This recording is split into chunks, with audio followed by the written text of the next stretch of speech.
everyone. So today we're going to talk about editing audio. So here I have my timeline, and your project, hopefully at this point, has a few more clips on the timeline, maybe all the way up to 45 seconds, which is the minimum requirement for it. But I've just put 3 on here to use as an example. All I've done so far is extended this out, so clicked and hovered here and dragged that bigger to make my audio files, my waveforms, more visible. So to show you how to get a song into Premiere Pro, I've gone ahead and I've already downloaded a clip from YouTube Audio Library. So you just type YouTube Audio Library into Google, you hit this download button, and then it will download the songs for you. If you're on a Mac, it will just go into your downloads folder. And then here it is. That's the song I'm looking for. Very important that you move it into the folder that you are housing all your other files in. So here I have my raw footage for the project. I have my Premiere Pro projects in here, as you can see, and I'm putting my music in the same file there. Maybe it's on an external hard drive for you.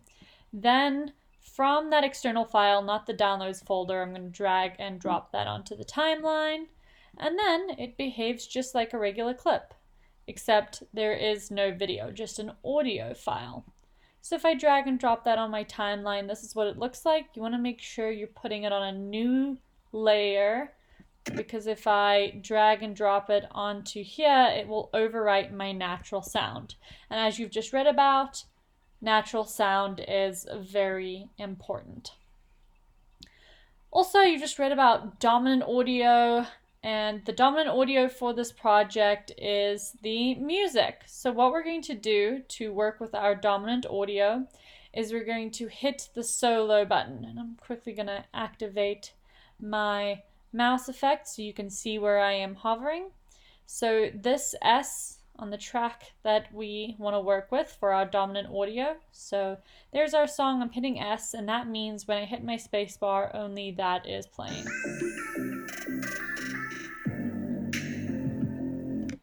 Okay, so now when I say your dominant audio needs to be to -12, I am talking about -12 right here on this little audio panel on the right. If you don't see this, you're probably in the wrong display mode, so make sure you're in editing and you will see this audio bar.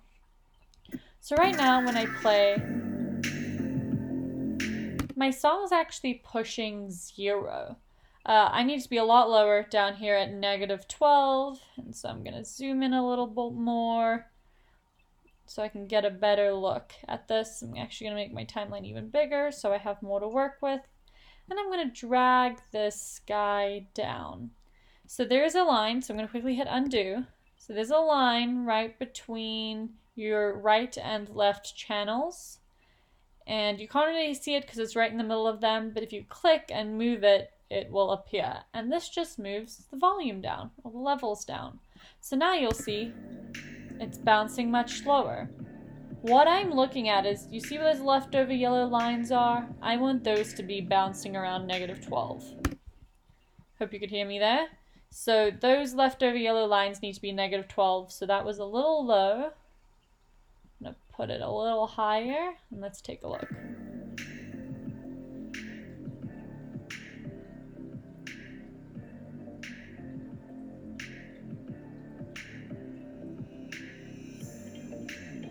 Now that looks pretty good to me. As you see, it takes a few tries to get it right. And as you can see here, songs have different levels. Like right here it has a drop. I don't want to spike that up. That ruins the song. The song was made to be like that. The only time I would manually adjust audio for a song is if it had a really long intro. Maybe I wanted to bring the levels up for that. But for the most part, I'm just going to balance the main chorus or being part of the song to -12. So now I'm going to go back to the front. Now I've got my dominant audio set to -12. It is very important that you do your dominant audio first, because your natural sound, which is so important to make it look like you're not watching through glass, that the person's actually there, all that nat sound is going to be edited in reference to the dominant audio. So let's take a closer look. One more note before I move into editing nat sound: if you need to adjust different parts of the song to different levels, you can switch to this pen tool over here. And so I can make pen points, and so I can make other parts of the song lower. So just by clicking on it and moving up and down, that way I could make parts of the song lower or higher, and it will gradually change. Or change as fast as you want it to. If you accidentally make a pen point, just click on it and hit the delete button on your keyboard. And there you go. Now I'm going back to my arrow tool. Now that I've got my audio close to -12, I'm actually going to delete this intro. I just want my song to start the main chorus. I'm going to right click, apply a default transition, which is going to make it fade up gradually. Let's listen to what that sounds like. Sounds pretty good to me. So now I'm going to deselect solo, so now my nat sound is going to play. As you can hear, that is a mess and I can't even hear my song. So I'm just going to drag down this way down to start, not all the way down to 0. I accidentally took it down to 0. I'm going to make it a little higher than 0 and see what that sounds like.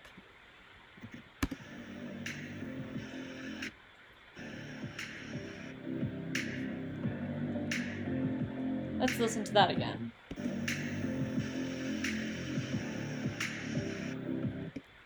So there, my nat sound's starting to sound a lot better. The goal with nat sound is to make it so that it is audible yet not overwhelming. So to give myself more wiggle room, I'm going to expand this out even further, and you have to edit each shot individually, because as you could hear here, this shot sounded good. But this one may still be a little loud, so I want to move this down a little bit.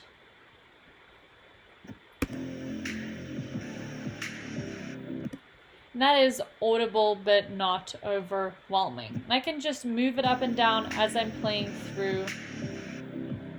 And you do that with all of your clips. So that is how you edit the audio. Remember, things to remember, you're always looking here at this play bar. You may see some numbers pop up on the right-hand side over here. Where my mouse is, you might see some numbers. That's not the number you're looking at. You're always looking at where those audio bars are bouncing right on the right over here. So always look at that, balance your dominant audio first by itself, and then balance your nat sound or background noise in reference to your dominant audio. Use the pen tool if you need to adjust things.